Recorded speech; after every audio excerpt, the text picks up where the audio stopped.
सभी दर्शकों को नमस्कार। आज हम आपको भारत के एक ऐसे महान और तत्ववेता महर्षि के बारे में जानकारी देंगे जिनकी जीवनी और उनके कर्म क्षेत्र के बारे में बहुत कम लोग ही जानते हैं। वो है महर्षि श्री अरविंद घोष।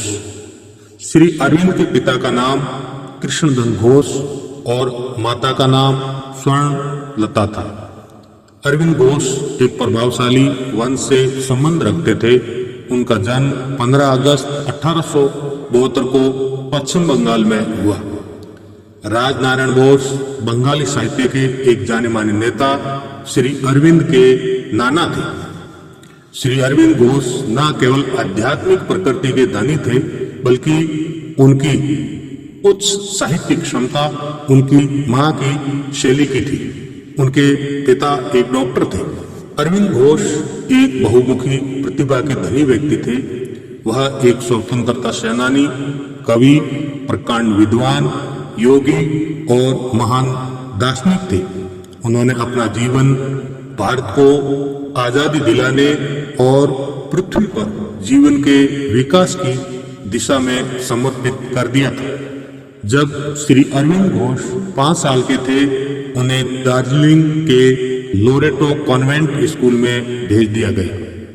2 साल के बाद 1879 में श्री अरविंद घोष को उनके भाई के साथ उच्च शिक्षा के लिए इंग्लैंड भेज दिया गया। श्री अरविंद ने अपनी पढ़ाई लंदन के सेंट पॉल से पूरी की।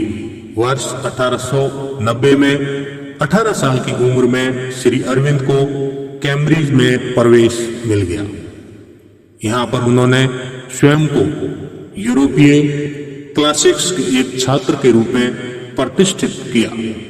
अपने पिता की इच्छा का पालन करने के लिए उन्होंने कैम्ब्रिज में रहते हुए ICS के लिए आवेदन भी दिया। उन्होंने 1890 में पूरे विश्वास के साथ भारतीय सिविल सेवा परीक्षा उत्तीर्ण की। वर्ष 1893 में श्री अरविंद घोष भारत वापस लौट आए और बड़ौदा के एक राजकीय विद्यालय में उप प्रधानाचार्य बन गए। उन्हें 750 रुपये वेतन दिया गया। उन्हें बड़ौदा के महाराजा द्वारा बहुत सम्मान मिला। अरविंद घोष को ग्रीक और लैटिन भाषाओं में निपुणता प्राप्त थी। 1893 से 1906 तक उन्होंने संस्कृत, बंगाली साहित्य, दर्शन शास्त्र और राजनीति विज्ञान का विस्तृत रूप से अध्ययन किया। 1906 में बंगाल के विभाजन के बाद उन्होंने अपनी नौकरी से इस्तीफा दे दिया और 150 रुपये के वेतन पर बंगाल नेशनल कॉलेज में शामिल हो गए। इसके बाद वो क्रांतिकारी आंदोलन में तेजी से सक्रिय हो गए। श्री अरविंद घोष ने 1908 से भारत के स्वतंत्रता संग्राम में एक प्रमुख भूमिका निभाई। श्री अरविंद घोष भारत की राजनीति को जागृति करने वाले मार्गदर्शकों में से एक थे। उन्होंने अंग्रेजी दैनिक वंदे मातरम पत्रिका का प्रकाशन भी किया और निर्भीक होकर तीक्ष्ण संपादकीय लेख लिखे। उन्होंने ब्रिटिश शासन, ब्रिटिश न्यायालय और सभी ब्रिटिश चीजों के बहिष्कार का खुला समर्थन किया। उन्होंने लोगों से सत्याग्रह के लिए तैयार रहने के लिए कहा। प्रसिद्ध अलीपुर बम केस श्री अरविंद घोष के जीवन में एक महत्वपूर्ण मोड़ साबित हुआ। 1 वर्ष के लिए श्री अरविंद अलीपुर सेंट्रल जेल के एकांत कारावास में एक विचाराधीन कैदी रहे। वह अलीपुर जेल की एक गंदे सेल में थे जब उन्होंने अपने भविष्य के जीवन का सपना देखा, जहां भगवान ने उन्हें एक दिव्य मिशन पर जाने का आदेश दिया। उन्होंने कैद की इस अवधि का उपयोग गीता की शिक्षाओं का गहन अध्ययन और अभ्यास के लिए किया। अलीपुर सेंट्रल जेल के एकांत कारावास के दौरान महर्षि श्री अरविंद को जो आध्यात्मिक अनुभव हुए और भगवान श्री कृष्ण ने योग युक्त अवस्था में जो आदेश दिए, उसके बारे में जेल से छूटने के बाद पश्चिम बंगाल के उत्तरपाड़ा नामक स्थान पर सबसे पहले उन्होंने अपना अनुभव बताया, जो कि उत्तरपाड़ा भाषण के नाम से विख्यात है। उसके बारे में भी आपको बताएंगे। देश बंधु चित्तरंजन दास ने श्री अरविंद का बचाव किया और एक यादगार सुनवाई के बाद उन्हें बरी कर दिया गया। इसी दौरान जेल में रहते हुए एक घटना घटी। स्वामी विवेकानंद जी की आत्मा ने 15 दिनों तक श्री अरविंद को आध्यात्मिक ज्ञान की दीक्षा दी, जबकि स्वामी जी का देहावसान सन 1902 में ही हो गया था। अपने कारावास के दौरान श्री अरविंद घोष ने योग और ध्यान में अपनी रुचि को विकसित किया। अपनी रिहाई के बाद उन्होंने प्राणायाम और ध्यान का अभ्यास शुरू कर दिया।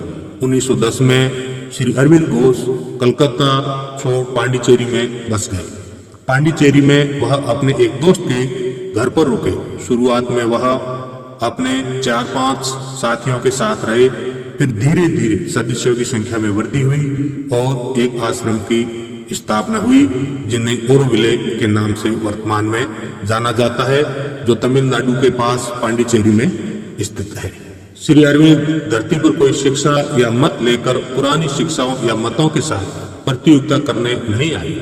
वे आए हैं अतीत को पार करने, ठोस रूप से नजदीक आते हुए अनिवार्य भविष्य का मार्ग खोलने। श्री अरविंद को अगर कोई जानता है तो वह है श्री माँ। श्री माँ के अनुसार श्री अरविंद धरती के लिए दिव्य भविष्य का आश्वासन लाए हैं और पृथ्वी को ज्योतिर्मय भविष्य के लिए तैयार करने में।